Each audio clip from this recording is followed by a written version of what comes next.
चल तू बता क्या बोल रहा था, बता अभी, बता ना। अब देख दांत दिखाने लग गया, बता।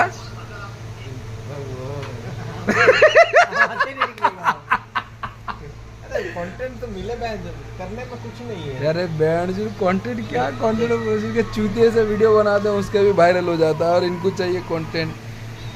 ठीक है भाई, बनाना तो शुरू करो, उसके बाद कंटेंट वगैरह मिल जाएगा। क्या कंटेंट है?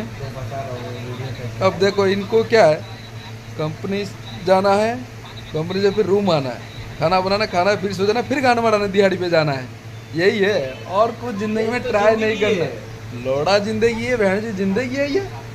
जिंदगी में और है कि ये बंदा है, देखो जब देखो मोबाइल पे घुसा रहता है। बोलना, मुझे क्या बोल रहा था, मुझे छिनार बोला, बोलना ओ। थोड़ी किसी से भी चुप जाती हूँ।